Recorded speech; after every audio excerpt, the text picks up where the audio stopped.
Quantity. अगर price बढ़ जाता है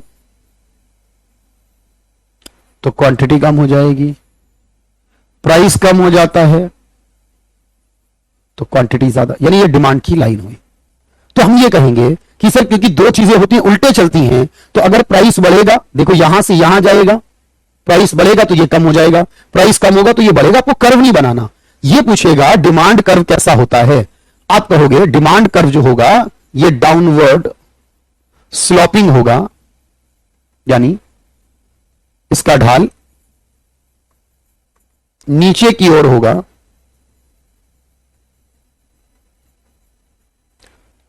तो नीचे की ओर झुका होगा, या फिर आप ये कहोगे ये नेगेटिव स्लोपिंग होगा। इसे आप डाउनवर्ड या नेगेटिव स्लोपिंग कहते हैं। नेगेटिव स्लोपिंग, स्लोपिंग यानी ढाल, इसका ढाल ऋणात्मक होगा। तो ये जो कर्व होते हैं ये डिमांड कर्व होगा, इसका ढाल ऋणात्मक या नीचे की ओर होगा, क्योंकि इनवर्स रिलेशन है, एक बढ़ेगा तो दूसरा कम होगा, इस कारण से। लेकिन अब सवाल ये है कि ऐसा होता क्यों है कि हमेशा हम प्राइस बढ़ने पे डिमांड घटाते हैं, इसके पीछे कोई वजह है क्या? देखो हमेशा याद रखना, जब आप कोई भी चीज खरीदते हो, कोई भी चीज खरीदोगे तो उसकी जो कीमत होगी वो हर यूनिट पर बराबर होती है। मेरी बात समझना ध्यान से। मान लीजिए आपको भूख लगी है और मैं कहता हूं कि आपने पहली रोटी खाई, बहुत भूख है आपको, और आपने पहली रोटी खाई, और मान लेते हैं वो एक रोटी की कीमत है 10 रुपए फॉर एग्जाम्पल। अब आपने 10 रुपए देकर एक रोटी खरीदी पहली और वो खाई, तो आपको बहुत सेटिस्फेक्शन मिलेगा। मतलब इसको आप काउंट नहीं कर सकते, साइकोलॉजिकली आप सोच सकते हो कि आप बहुत सेटिस्फेक्शन मिला, लेकिन फिर आप दूसरी रोटी खाएंगे, कीमत उसकी भी 10 रुपए ही देनी है, लेकिन उसका सेटिस्फेक्शन पहले वाले से थोड़ा सा कम आएगा, क्योंकि अब आपकी भूख कम हो चुकी है। फिर आपने एक रोटी और खरीदी, उसके भी आप पेमेंट करेंगे 10 रुपए ही, लेकिन उसके लिए और कम सेटिस्फेक्शन मिलेगा, और कम संतुष्टि मिलेगी। और जब आपका पेट भर जाएगा और उसके बाद अगर आप रोटी खरीदते हैं, खाते हैं, तो फिर उतनी ही कीमत जाएगी, लेकिन कोई सेटिस्फेक्शन नहीं मिलेगा, क्योंकि पेट तो भर गया, आपका भूख नहीं है, फिर रोटी खाने का कोई सेटिस्फेक्शन नहीं है। और उसके बाद भी मान लो आपने रोटी खाई, फिर आप उसको उतनी ही कीमत देंगे उस रोटी की, बट उससे आपको सेटिस्फेक्शन मिलने के बजाय चला जाएगा, क्योंकि पेट भर गया था, भरे हुए पेट को और भरेंगे तो पेट भरने के बजाय खाली हो जाएगा, वॉमिटिंग हो जाएगी। तो आप कहोगे कि हमें कीमत तो हर बार सेम देनी पड़ रही है, पर हर बार सेटिस्फेक्शन पहले से कम होता है, क्योंकि ये रूल कहता है, साइकोलॉजिकली रूल कहता है कि एक चीज की जितनी बार ज्यादा यूज करोगे, हर बार मिलने वाला जो सेटिस्फेक्शन है आपका वो पहले से क्या हो जाएगा, कम हो जाएगा। तो सेटिस्फेक्शन हर बार पहले से क्या होता जाता है, कम होता जाता है, और आपको कीमत उतनी ही देनी है। तो इसी, और अगर कीमत बढ़ जाए तो और नुकसान है, इसीलिए हम लोग क्या करते हैं, कीमत के बढ़ने पर हम उसको कम खरीदते हैं, ताकि उसका सेटिस्फेक्शन कम होता जा रहा है, उसकी जगह कुछ और खरीद ले। बात समझ आ रही है? इसे एक नियम बोलते हैं, इसे बोलते हैं, बहुत ध्यान से सुनना। क्यों? अब सवाल ये पूछेगा कि क्यों ये कर्व नीचे होता है, क्यों ये रिलेशन नेगेटिव होता है? तो इस नेगेटिव का कारण क्या है? ये ढाल नीचे की ओर होने का कारण है। यहां एक नियम काम करता है, उसे बोलते हैं law of diminishing marginal utility. घटती हुई सीमांत उपयोगिता का नियम, यानी हर बार जो उपयोगिता हमें मिलती है, और मैंने आपको बताया था, अगर आपको याद आ रहा हो, सर आपने पढ़ाई है ये बात कि उपयोगिता क्या होती है, लिखवाया है आपने कॉपी में। उपयोगिता यानी यूटिलिटी, उपयोगिता क्या होती है ये सिखाया मैंने आपको। उपयोगिता का मतलब होता है सेटिस्फेक्शन। अगर किसी भी चीज से जो सेटिस्फेक्शन मिलता है, प्रोडक्शन में भी बात पढ़ी हमने, उसी को यूटिलिटी कहते हैं। और जितनी यूटिलिटी मिलती है हर बार पहले से कम होती है, तो हर बार जो यूटिलिटी मिलती है, यानी हर बार जो मिलती है, हर बार एक्स्ट्रा होकर जो मिलती है, उसे कहते हैं मार्जिनल। याद होगा आपको, मैंने पढ़ाया है मार्जिनल, तो मुझे बताने की जरूरत नहीं है मार्जिनल यूटिलिटी क्या है। सीमांत उपयोगिता किसे कहोगे आप?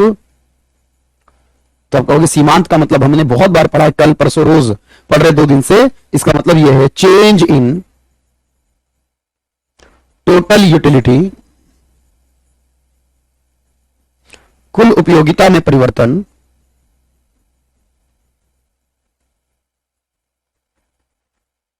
कुल उपयोगिता में परिवर्तन, या एडिशनल यूटिलिटी, या जो आपको एक्स्ट्रा मिल रही है, एक्स्ट्रा मिल रही है यूटिलिटी, एडिशनल मिल रही है जो, उसी को मार्जिनल कहोगे।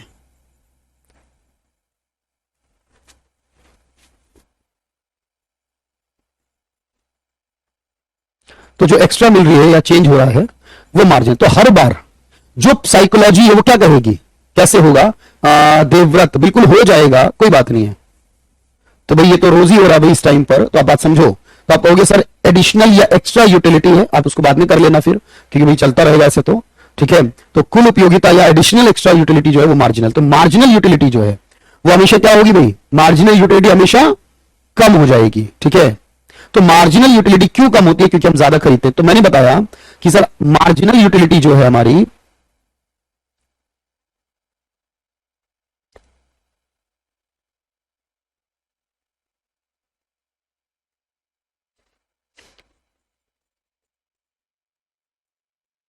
जो मार्जिनल यूटिलिटी है ये पॉजिटिव भी हो सकती है, नेगेटिव और जीरो भी, क्योंकि भाई मैंने कहा ना अगर बहुत ज्यादा मिल रही है तो फिर दिक्कत आएगी। तो आप कहोगे मार्जिनल यूटिलिटी पॉजिटिव, जीरो और नेगेटिव, तीनों पॉसिबल है। यानी धनात्मक भी हो सकती है, जीरो भी हो सकती है और ऋणात्मक भी हो सकती है। भाई सेटिस्फेक्शन जब तक आ रहा है तब तक पॉजिटिव, बंद हो गया जीरो और घटने लगा तो नेगेटिव। तो बस ऐसे सवाल पूछेगा एग्जाम में, क्यों होता है ऐसा। आप कहोगे क्योंकि हमेशा यूटिलिटी गिरती है और कीमत जो है वो ज्यादा होती है। ठीक है, इसलिए हम उसको खरीदना कम करते हैं। इसे डन कर लीजिए एक बार, मीनिंग समझ में आ गया होगा आपको।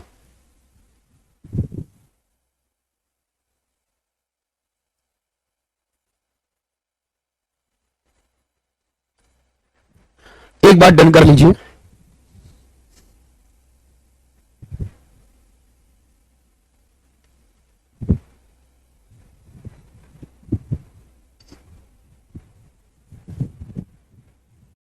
जीके तो चलिए, और अभी कुछ नहीं करना, अभी आप बस पढ़ो आराम से, कोई दिक्कत नहीं है। और स्टैटिक जीके की कोई बुक भी नहीं होती अफजल, एक्चुअली स्टैटिक जीके तो बस आप नॉर्मली नोट्स वगैरह प्रिपेयर कर लो अच्छे से तो हो जाएगा काम। बुक वगैरह कुछ नहीं होती उसके लिए अच्छी, क्योंकि जीके में तो बदलती रहती हैं चीजें।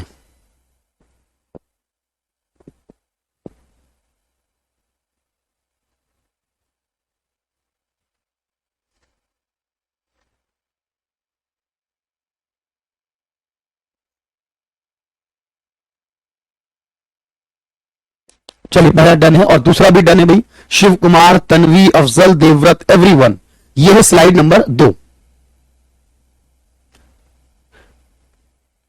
यूटिलिटी नहीं बढ़ेगी, यूटिलिटी तो गिरेगी ही देवव्रत, आपको भूख, यूटिलिटी गिरेगी, लेकिन जब आप कंपेयर करोगे रोटी से, भाई आपने ये कहा ना सर हम तो कंपेयर कर रहे हैं रोटी से, अगर रोटी सस्ती, यूटिलिटी नहीं बढ़ेगी, यूटिलिटी तो हमेशा घटेगी।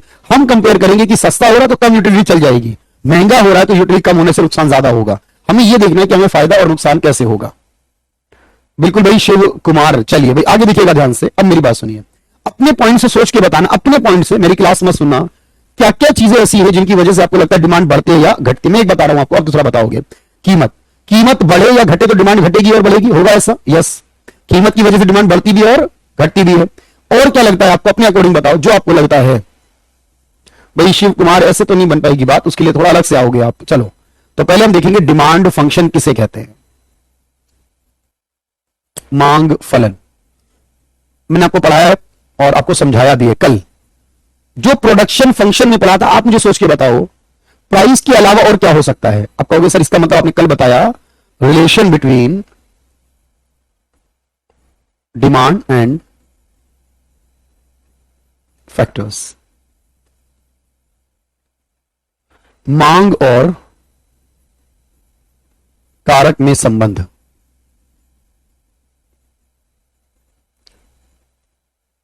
देखो मैं आपको बताऊं क्या क्या होगा। देखो मेरी बात को बहुत ध्यान से सुनना। एक्चुअल में एक चीज आती है कीमत, सबसे पहले तो आप कहोगे कीमत, प्राइस ऑफ प्रोडक्ट, वस्तु की कीमत। एक तो वस्तु की कीमत है, चलो एक आपने ठीक बताया। अगर कीमत बढ़ेगी तो डिमांड क्या होगी, भाई सुनते रहेगा, चलो मेरी बात समझो। शिव कुमार, शिवम कुमार, चलो देखो सर आपने कहा अगर प्राइस ज्यादा होंगे तो नॉर्मली ये बात है कि डिमांड कम हो जाएगी, प्राइस बढ़ने पे डिमांड घटती है, और प्राइस कम होंगे जनरली तो अपने का डिमांड ज्यादा हो जाएगी। प्राइस बढ़ेंगे तो डिमांड कम और प्राइस कम होंगे तो डिमांड ज्यादा होगी, इसको हमने समझाया था। अच्छा दूसरा होता है हमारे पास पैसा कितना है, हमारी इनकम, पास इनकम। भाई अगर मेरे पास इनकम ज्यादा होगी तो बताओ क्या होगा। भाई एक इंसान के पास इनकम ऑफ कंज्यूमर, उपभोक्ता की आय, भाई इंसान के पास ज्यादा पैसा होगा, उपभोक्ता की आय, कुछ भी हो आय आपकी, अगर एक इंसान ज्यादा पैसा कमाएगा, ज्यादा आय होगी, तो ऑब्वियस है वो डिमांड भी ज्यादा करेगा, और अगर आय कम होगी तो डिमांड भी कम करेगा। बात समझना, आय बढ़ेगी तो डिमांड भी बढ़ेगी, आय कम होगी तो डिमांड कम हो जाएगी। इसका मतलब जब दो चीजें सेम सेम होती है उसे बोलते हैं पॉजिटिव रिलेशन। जब दो चीजें आय में और डिमांड में कैसा संबंध होगा? पॉजिटिव, क्योंकि ये बढ़ेगा तो ये बढ़ेगा, ये घटेगा तो ये घटेगा। लेकिन यहां उल्टा चल रहा है, उल्टे को क्या बोलते हैं मैंने बताया, जब उल्टा चलता है उसे बोलते हैं नेगेटिव रिलेशन। अच्छा, अब मुझे बताओ आप एक और बात, अगर फैशन में कोई चीज होगी, फैशन हो या जनसंख्या हो या आप कोई प्रेफर करते हो किसी चीज को, कोई भी चीज हो सकती है जो डिमांड को बढ़ाए या घटाए, आप किसी को देखकर अच्छा लगता है, अगर कोई फैशन में होगी या जो देश की जनसंख्या है,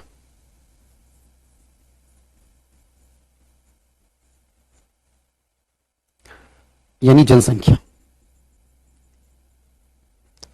अगर आपकी पॉपुलेशन ज्यादा होगी, जब देश की आबादी ज्यादा होती है तो उस देश में ऑब्वियस है भाई लोगों को अपनी कुछ चीजों की जरूरत तो पड़ती है जीवन जीने के लिए, तो डिमांड भी ज्यादा करेंगे, ये तो आप खुद भी बता सकते हो।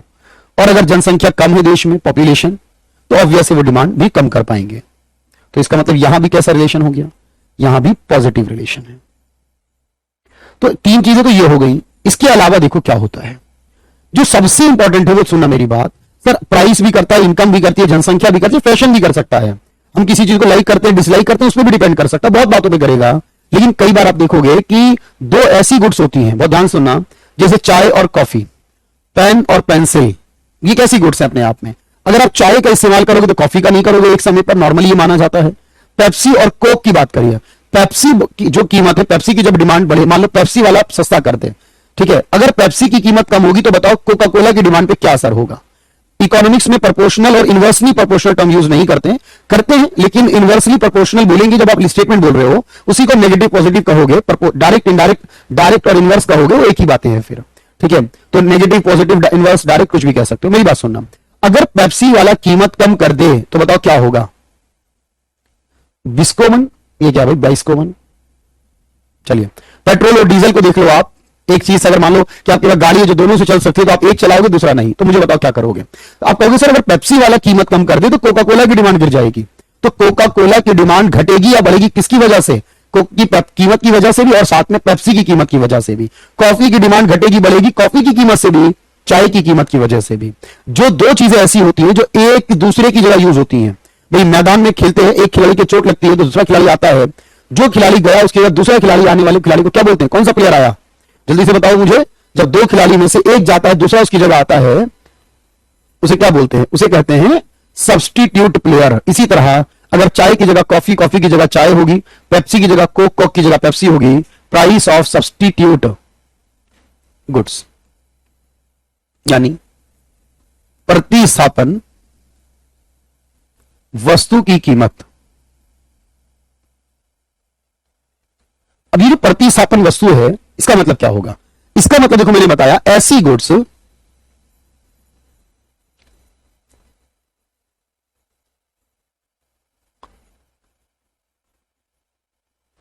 वो गुड्स मैंने कहा जो एक दूसरे को रिप्लेस करती हैं, यानी वह वस्तुएं जिन्हें एक दूसरे के स्थान पर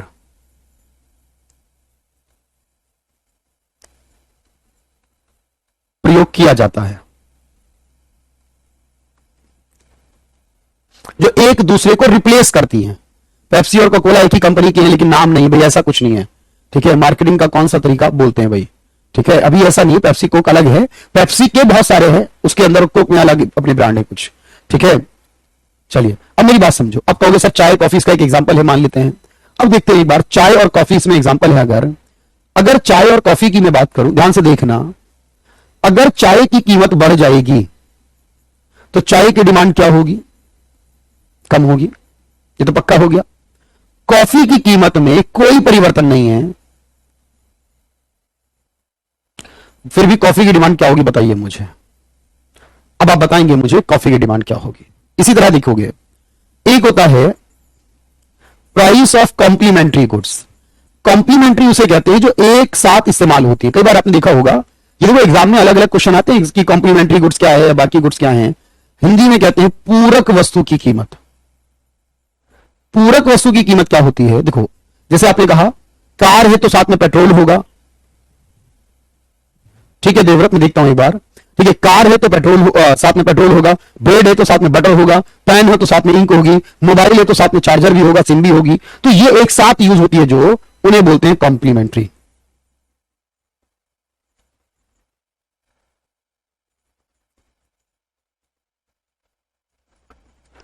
गुड्स आर यूज्ड टुगेदर, जो एक साथ की जाती हैं। पूरक वस्तुएं एक साथ प्रयोग की जाती हैं, तो जिनको एक साथ किया जाए वो कहती है कॉम्प्लीमेंट। अब देखो मैंने कहा ब्रेड और बटर मान लेते हैं, अब ऐसा नहीं होता हमारे भारत में, पर फिर भी मान लेते हैं, ब्रेड के साथ बटर को मान लेते हैं। अब ब्रेड की कीमत जो है वो बढ़ेगी अगर, तो ब्रेड की डिमांड क्या होगी?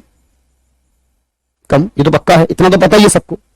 अब बटर की कीमत में चेंज नहीं होता, फिर भी बटर की डिमांड क्या हो जाएगी? इसकी कीमत में कोई चेंज नहीं होता, फिर भी बटर की डिमांड क्या हो जाएगी?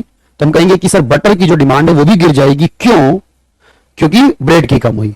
तो ब्रेड की कम हुई, कार और पेट्रोल, मूवी के साथ पॉपकॉर्न, बिल्कुल चलिए आपने ठीक कहा। तो अल्टीमेट अगर मैं आपसे कहूं कि बताओ चाय की कीमत में और कॉफी की डिमांड में, या ब्रेड की कीमत में और बटर की डिमांड में कैसा रिलेशन होगा? तो देखो इसको ऐसे समझो, इसे बोलते हैं क्रॉस इलास्टिसिटी, इसे बोलते हैं क्रॉस इलास्टिसिटी, यानी इसे हिंदी में बोलते हैं तिरछी लोच, यानी इनके बीच का संबंध कैसा है। देखो तो ये बढ़ेगा वो घटेगा, इन दोनों का संबंध बताना, इसकी कीमत का संबंध उसकी डिमांड से, तो इसे बोलेंगे डायरेक्ट रिलेशन, पॉजिटिव रिलेशन। अब इसमें देखो ध्यान से, समझ में आ गई होगी बात। जब दो चीजों का संबंध बताएं, दो अलग अलग गुड्स का, उसे हिंदी में बोलते हैं तिरछी लोच। तो इसमें जो तिरछी लोच है, ये बढ़ेगा तो वो घटेगा डिमांड से, तो इसे बोलेंगे डायरेक्ट रिलेशन, पॉजिटिव रिलेशन। अब इसमें देखो ध्यान से, समझ में आ गई होगी बात। जब दो चीजों का संबंध बताएं, दो अलग अलग गुड्स का, उसे हिंदी में बोलते हैं तिरछी लोच। तो इसमें जो तिरछी लोच है, ये बढ़ेगा तो वो घटेगा, इसे बोलेंगे नेगेटिव, यानी इनवर्सली प्रोपोर्शन। तो अल्टीमेट अगर आपसे पूछे सब्स्टिट्यूट क्या होती है, कॉम्प्लीमेंट्री क्या होती है, या पूछे क्रॉस इलास्टिसिटी, सब्स्टिट्यूट वाले केस में पॉजिटिव होती है, ठीक है, और कॉम्प्लीमेंट्री के केस में नेगेटिव होती है, ये याद करना है। तो इस तरीके से आपको ये लिखना है साथ में। इससे पहले वाला अगर आपने डन कर लिया हो, तो ये वाला तो लगभग लिख लिया था सभी ने, इनकम, पॉपुलेशन, कीमत, किसके साथ क्या रिलेशन होगा, और साथ में इसके बाद कॉम्प्लीमेंट्री वाला और सब्स्टिट्यूट वाला भी लिखना है आपको।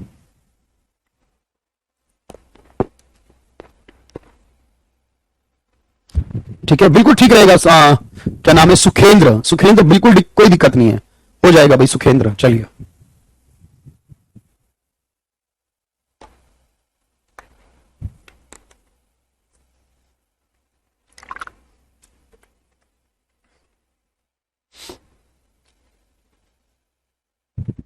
कुछ नहीं लेना भाई, कुछ लेने की जरूरत नहीं रविकांत, ये बैच आपका इनफ होगा, कुछ अलग से नहीं लेना आपको, ठीक है, कुछ नहीं करना।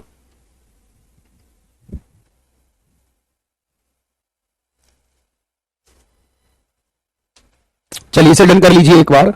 ये वाला तो लगभग हो ही चुका था सभी का डन, ये वाला डन कर लीजिए, ये डन कर लीजिए।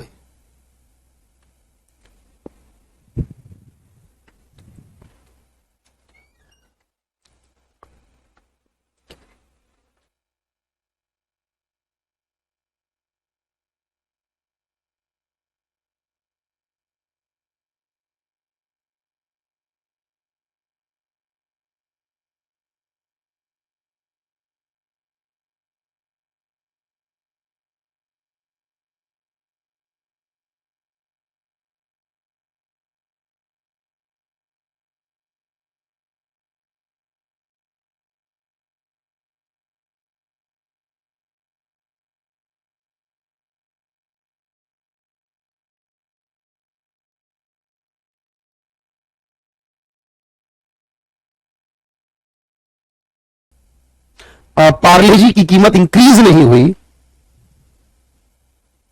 चलिए, तो सौरभ बिल्कुल पार्ले, उसे स्किनफ्लेशन बोलते, वो तो इन्फ्लेशन वगैरह में आएगा ना रितेश, वो तो महंगाई का चैप्टर हुआ कि कीमत नहीं बढ़ी क्वांटिटी गिर गई, तो महंगाई वाले चैप्टर में था वो। चलो अब आगे देखो ध्यान से, अब मुझे बताओ, मुझे नहीं बताना आपको, सो अब बताओ सप्लाई के बारे में। सप्लाई यानी पूर्ति। चलिए बताइए, साथ में लिख लीजिए पहले, सप्लाई साथ साथ लिख लीजिएगा, क्रिएटेड बाई प्रोड्यूसर, पूर्ति उत्पादक द्वारा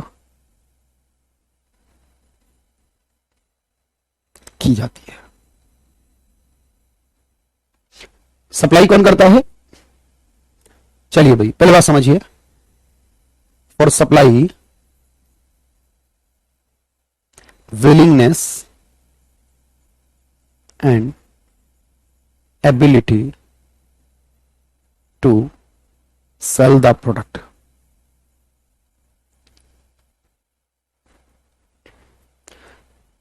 पूर्ति के लिए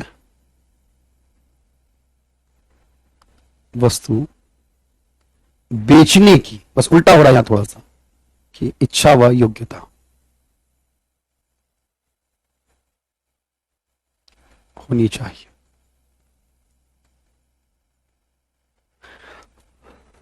supply depends on production capacity. पूर्ति उत्पादन क्षमता पर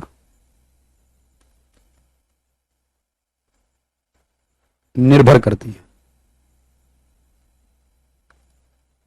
भाई हम कितना प्रोडक्शन करेंगे उस पर डिपेंड करेगी हमारा सप्लाई कितनी होगी। डायरेक्ट या positive relation between price and supply. कीमत व पूर्ति में धनात्मक संबंध होता है, यानी पॉजिटिव रिलेशन होता है। सप्लाई कर्व कैसा होता है? सप्लाई कर्व यानी जो पूर्ति वक्र बनता है, पूर्ति वक्र वो कुछ ऐसा बनता है,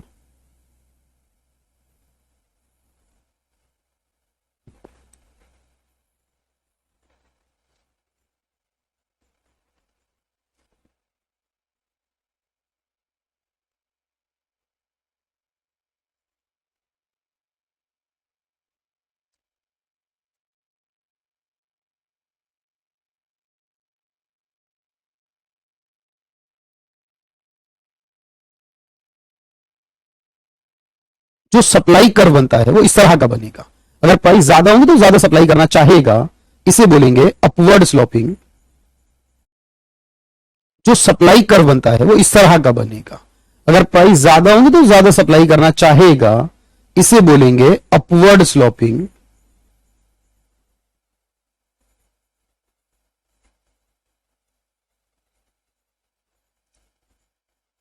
तो ये कैसा होगा? Upward sloping.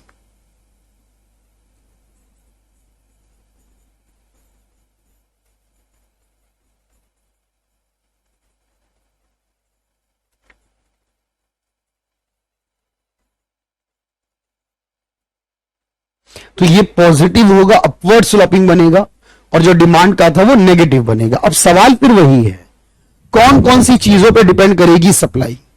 सप्लाई किस किस पे डिपेंड करेगी आपके हिसाब से? क्या होगा जो सप्लाई को कम ज्यादा करेगा?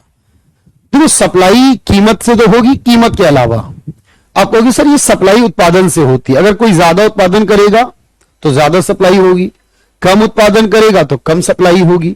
तो हर चीज पर डिपेंड करेगी। सप्लाई को अफेक्ट करने वाले बहुत सारे फैक्टर हैं।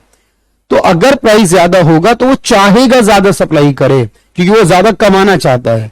कंज्यूमर चाहेगा वो कम डिमांड करे, लेकिन ये डिपेंड नहीं करेगा एक दूसरे पे। देखो डिपेंड करेगा, कंज्यूमर डिमांड कम नहीं कर सकता या डिमांड ज्यादा नहीं कर सकता अगर सप्लाई ना हो तो, और सप्लाई ज्यादा नहीं हो सकती अगर डिमांड ना हो तो। ये दोनों चलेंगे, लेकिन अभी हमने दोनों को अलग अलग करके रखा है।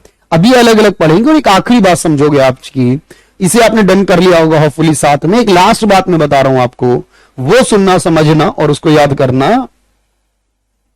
सप्लाई फंक्शन, आप मुझे बताओगे सप्लाई फंक्शन क्या होता है? मैं बार बार पढ़ा रहा हूं आपको, जितनी बार मैंने बताया फंक्शन शब्द का मतलब क्या होगा, जब भी उसका संबंध बनाएंगे उसके कारक के साथ।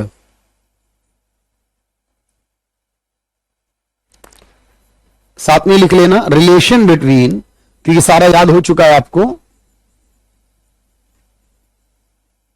Supply and factors.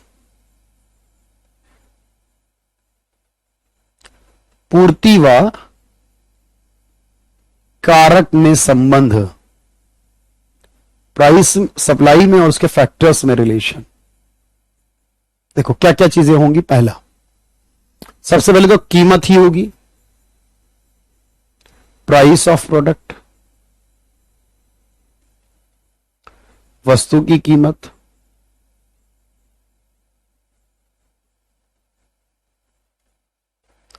अगर प्राइस ज्यादा होंगे तो ऑब्वियस मैंने कहा सप्लाई भी ज्यादा करना चाहेगी कंपनी। प्राइस कम होंगे तो सप्लाई को कम करना चाहेगी। तो एक तो सप्लाई से होगा। अच्छा, सप्लाई के अलावा, कीमत के अलावा सॉरी, प्रोडक्शन टेक्निक कैसी है,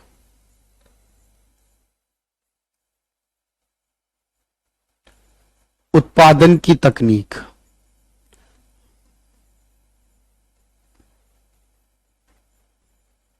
अगर तकनीक अच्छी है, तकनीक नई है, टेक्निक अगर अच्छी टेक्निक है, नई टेक्निक है, टेक्निक अगर इंप्रूव करेगी तो ज्यादा सप्लाई हो पाएगी क्योंकि ज्यादा प्रोडक्शन हो पाएगा।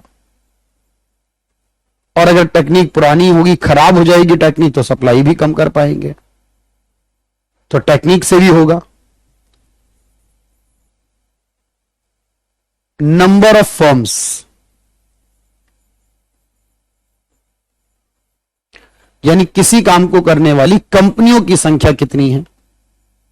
अगर किसी काम को ज्यादा कंपनियां करेंगी, कोई भी काम अगर ज्यादा कंपनियां करेंगी, फर्म्स अगर ज्यादा, कंपनियां अगर ज्यादा होंगी, ज्यादा कंपनियां ज्यादा उत्पादन करेंगी इसका मतलब है, और कंपनियां कम होंगी तो कम उत्पादन करेंगी। भाई ज्यादा कंपनियां ज्यादा करेंगी, सर प्राइस ज्यादा तो सप्लाई कम क्यों होगा रितेश? वो चाहता है ज्यादा करना। भाई एक बात बताइए ना, क्योंकि जब प्राइस बढ़ेगा तभी तो उसका मार्जिन बढ़ेगा, तभी तो वो चाहेगा ज्यादा सप्लाई करे मार्केट में।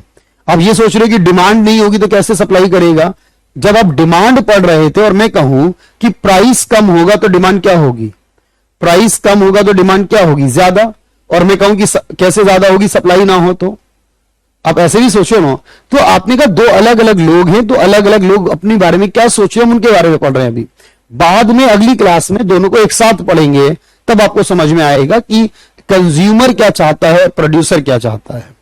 एक होती है सरकार की टैक्स पॉलिसी। टैक्स पॉलिसी, अगर सरकार टैक्स ज्यादा लगाने लगेगी, आपको क्या लगता है? आप बताओ मुझे। किसी चीज में ज्यादा टैक्स लगेगा तो उसका प्रॉफिट कम हो जाएगा। बात समझो, अगर ज्यादा टैक्स लगेगा तो उसका प्रॉफिट कम हो जाएगा, इसलिए सप्लाई कम। और कम टैक्स लगेगा तो उसका प्रॉफिट ज्यादा हो जाएगा, तो ज्यादा करेगा। अगर सप्लाई ज्यादा हो तो यह भी हो सकता है कि प्रोडक्ट का प्राइस घट जाए। बिल्कुल वो चलेगा, अभी चलेगा, वो सब बताऊंगा मैं आपको। अभी एक एक करके मैं बात बताने की कोशिश कर रहा हूं, धीरे धीरे बात को समझो, क्योंकि वो एक साथ नहीं कर सकते आप सब कुछ। तो इसमें कैसा रिलेशन दिख रहा है? आप कहोगे पॉजिटिव रिलेशन दिख रहा है। इसमें कैसा है? तो यहां भी पॉजिटिव आएगा।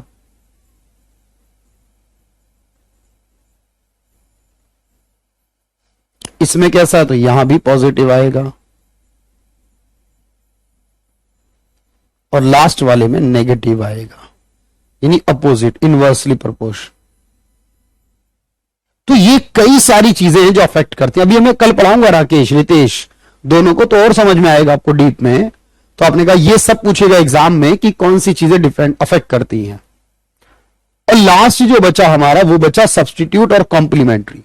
दो लाइनें जो बची हैं लास्ट, सब्स्टिट्यूट और कॉम्प्लीमेंट्री।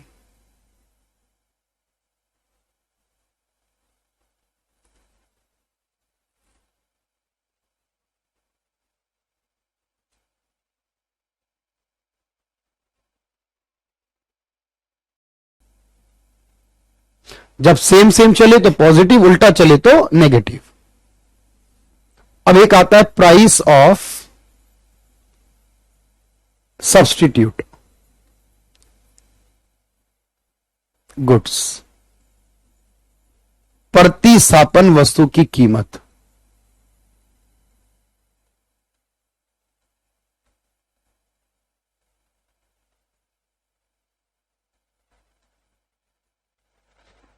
अब देखो इसमें क्या है, जैसे चाय और कॉफी है,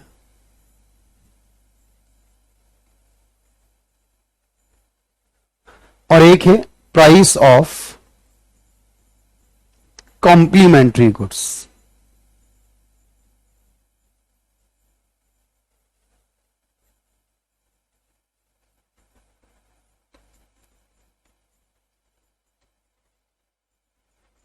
पूरक वस्तु की कीमत, जैसे ब्रेड और बटर है। देखो ध्यान से,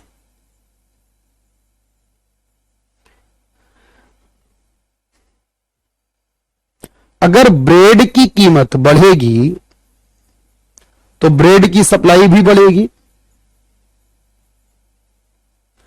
ब्रेड की कीमत बढ़ी तो ब्रेड की सप्लाई भी बढ़ेगी, माना हमने। अगर बटर के प्राइस में कोई चेंज नहीं है तब भी बटर की सप्लाई बढ़ेगी। क्यों बढ़ेगी बटर की सप्लाई? क्योंकि आप कहोगे सर जब ब्रेड की सप्लाई बढ़ी है तो बटर की सप्लाई भी बढ़ेगी। अंजू 9:45 पे क्लास आपकी हमेशा रहती है। तो अगर मैं कहूं ब्रेड में और बटर में कैसा रिलेशन है, और हमेशा रिलेशन को क्या बोलते हैं? Cross elasticity. अगर मैं कहूं चाय और कॉफी, चाय की कीमत बढ़े और चाय की डिमांड कम हो, कॉफी की कीमत कोई चेंज ना हो, तब भी कॉफी की डिमांड क्या होगी? कॉफी की सप्लाई चला, माफ कीजिएगा, सप्लाई क्या होगी? सप्लाई चल रहा है टॉपिक, इसके प्राइस बढ़ेंगे तो सप्लाई बढ़ेगी। अब क्योंकि चाय की सप्लाई बढ़ेगी तो कॉफी की सप्लाई कम हो जाएगी, क्योंकि लोग भाई चाय बेचने लगेंगे कॉफी की जगह पर, क्योंकि सब्स्टिट्यूट में एक बढ़ेगा तो दूसरा कम होगा, और कॉम्प्लीमेंट्री में एक बढ़ेगा तो दूसरा बढ़ेगा। और मैंने कहा जब रिलेशन निकालोगे तो हमेशा इसे बोलोगे क्रॉस इलास्टिसिटी, तिरछी लोच।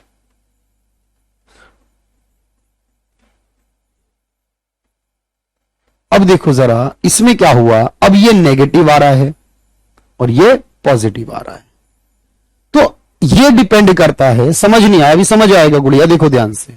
मैंने कहा अगर चाय की कीमत बढ़ेगी तो चाय की सप्लाई बढ़ेगी, चाय वाला ज्यादा चाय बेचना चाहेगा। क्यों बढ़ेगी? क्योंकि जब कॉफी की कीमत नहीं बदली तो लोग कॉफी बेचना छोड़कर चाय बेचेंगे, क्योंकि उसमें ज्यादा फायदा है। तो कॉफी की सप्लाई इसलिए कम हो जाएगी कि लोग चाय सप्लाई करना शुरू कर देंगे, चाय बेचना शुरू कर देंगे। चाय की कीमत बढ़ेगी तो चाय में प्रॉफिट बढ़ेगा, इसलिए उसकी सप्लाई बढ़ेगी। तो चाय की कीमत और कॉफी की सप्लाई में कैसा संबंध है? चाय की कीमत और कॉफी की सप्लाई में कैसा संबंध हुआ? इसे बोलते हैं तिरछी लोच। इसी तरह यहां देखो, ब्रेड की कीमत बढ़ेगी तो ब्रेड की सप्लाई बढ़ेगी। अब ब्रेड ज्यादा बिकेंगे सप्लाई, तो बटर की कीमत नहीं बदली, फिर भी बटर की सप्लाई बढ़ेगी। जब ब्रेड बिकेगा तो बटर भी बिकेगा, इसका यह मतलब हुआ। अब मुझे बताओ कि समझ में आ गई हो बात? तो अभी खत्म नहीं हुआ है चैप्टर, आज के लिए बस इतना बहुत है। चैप्टर तो अगली क्लास में भी पढ़ाऊंगा आपको मैं, यही चैप्टर चलेगा। तो आपने कहा सब्स्टिट्यूट क्या है, कॉम्प्लीमेंट्री क्या, ये याद हो गया। कब ज्यादा कब घटेगा वो समझ में आया। डिमांड फंक्शन सप्लाई फंक्शन क्या होता है, डिमांड कर्व कैसा, सप्लाई कर्व कैसा, डिमांड कौन करेगा, सप्लाई कौन करेगा। बस ऐसे सवाल पूछेगा, एक एक लाइन वाले क्वेश्चन पूछेगा। और ये एक एक लाइन वाले क्वेश्चन जो है ना, ये अपने आप में परफेक्ट और बेस्ट होने चाहिए। ठीक है, तो चलिए आप इसे करेंगे और अच्छे से याद रखेंगे हर एक सवाल को। तो मिलते हैं नेक्स्ट क्लास में और फिर इस टॉपिक को पूरा करेंगे, फिर देखेंगे क्या क्या बाकी है आपका, फिर वो करा देंगे आपको, ठीक है। चलिए, thank you everyone, thank you so much.